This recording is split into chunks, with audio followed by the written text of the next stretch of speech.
Hello, respected viewers. It's George from Ireland. So, welcome back to my channel once again. And I'm commenting on this diplomatic row between Poland and Ukraine. And in this conflict, they were actually very close for quite a long time. And the Poles see a lot of themselves in the Ukrainians, because, of course, certainly the eastern half of Poland was part of the Russian Empire for a few centuries, including even Warsaw. One of the titles that the Tsar styled himself was King of Poland. And indeed, some of the Romanovs' favorite hunting estates were in what we now call Poland.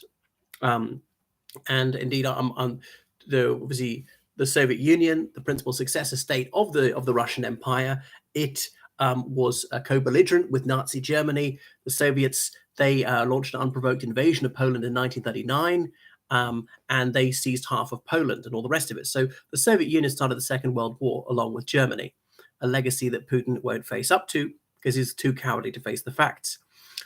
This is a war in which 20% of the Polish population was killed. And then even after the Second World War, the Red Army, the Soviet Army, half of that's Russian, came in and they were attacking gallant Poland resistance fighters, even whilst the war against Germany was still going on. So they suffered horrifically at Moscow's hands. And Ukraine had a similar experience, but it is true that some Ukrainians regard themselves as Russians, and some Ukrainians obviously were guilty of these crimes against Poland too. But anyway, Putin's still trying to rebuild the Tsarist Empire, and the late Vladimir Zhirinovsky even said to take back Alaska. So Poland were they're next on the hit list if Ukraine falls, so they mustn't allow that to happen. The language is very similar, which is not to say they always got on well. There were some Ukrainians who were very anti-Polish, and there were some Poles who were very anti-Ukrainian, even at the Second World War, occasionally killing each other's civilians. From Western Europe, I say, well, they're quite similar. I mean, come on, what's the difference? It might be a bit like Irish and English, and if you call an Irishman English, he will not thank you. And the English might be a little bit less chippy about being called Irish, which is not to say Irish people and English people have always hated each other and were actually quite intermingled, which really doesn't suit the purpose of some ultra-nationalists to recognize that. Anyway, and so 1.5 million Ukrainian refugees are in Poland. So Poland's taken more Ukrainian refugees than any other country, because easily 10 million Ukrainian refugees have fled, partly because Poland's got a fairly long border with Ukraine, and Ukraine's third city, Lviv, is fairly close to the Ukrainian border. So Ukrainians have told me when they go to Poland, they can understand the language quite easily. It's more comprehensible to them than Russian, if you happen not to speak Russian. Of course, most Ukrainians do speak Russian, even if not fluently in all cases. Anyway, so the Ukrainians say that they're grateful for all this Polish support, but there's been a bit of a clash. So the Prime Minister of Poland is Mateusz Morawiecki. Forgive me if I mispronounce that. And he says that, you know, they've done so much to help them.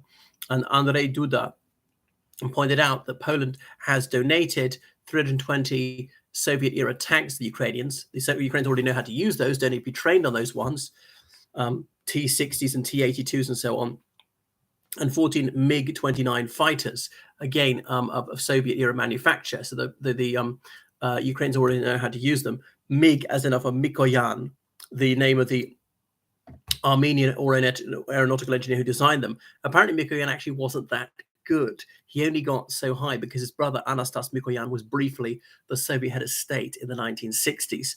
Who was an acolyte of Stalin. Anastas Mikoyan, one of the only ones who could openly argue with his fellow Caucasian and get away with it. But the Poles, they got rid of all that old stuff, partly because they're buying new kit from the Americans. I'm not sure the Americans are giving it to them for free. There was this idea of backfilling. You give this to the Ukrainians and we'll give you more modern stuff. But Poland's actually a fairly prosperous country. It's not far behind the United Kingdom economically. I think within 10 years, they'll be at parity. They've really had turbocharged growth and now low unemployment. I remember when they had 20% unemployment in 2005. Anyway, but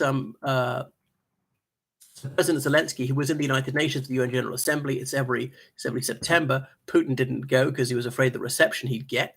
But then in his address to the UN General Assembly, still in his military fatigues, which he's not doffed since the first day of the war, he said that there's political theater and people are making a thriller from grain, talking about European Union countries, because Poland, Hungary, and Slovakia banned the purchase of Ukrainian grain in their country. They are allowing the transshipment of Ukrainian grain onto other countries, but they're worried it's going to undercut their own farmers. They're all fairly major producers, and all of them donated military kit. Hungary the least, Slovakia quite a lot, considering they're a country of only 5 million people, and they were also under Soviet occupation for decades.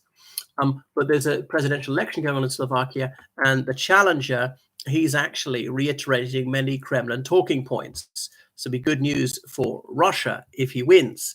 I don't think he's going to win, but it'll be fairly close. Um, and people are also saying, well, you know, Hungary's got a good deal for their people. They've got all these opt-outs from the United Nations, sorry, European Union sanctions. They're getting cheap energy. Why shouldn't we? This war is costing us too much. There's obviously music to Putin's ears.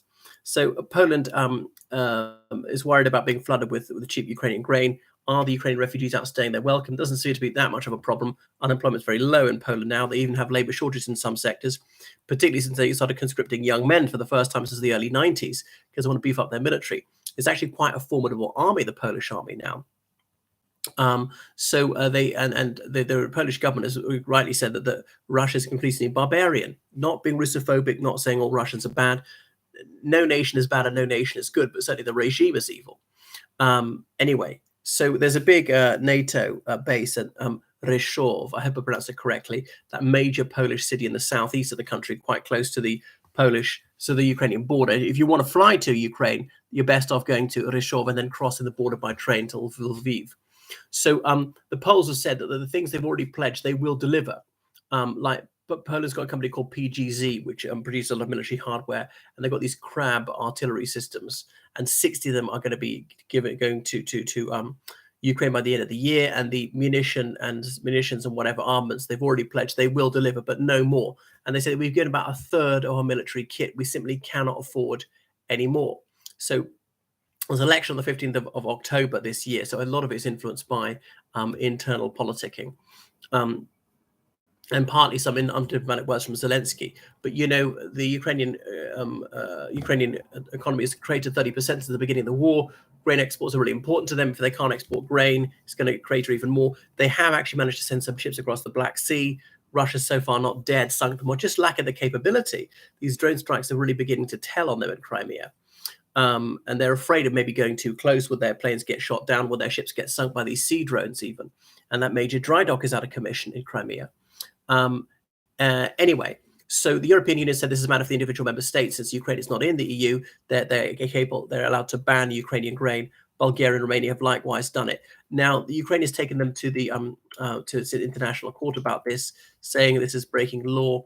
But Slovakia and Ukraine looks like might be able to work out a deal whereby they drop this in return for Slovakia agreeing to small-scale Ukrainian grain imports.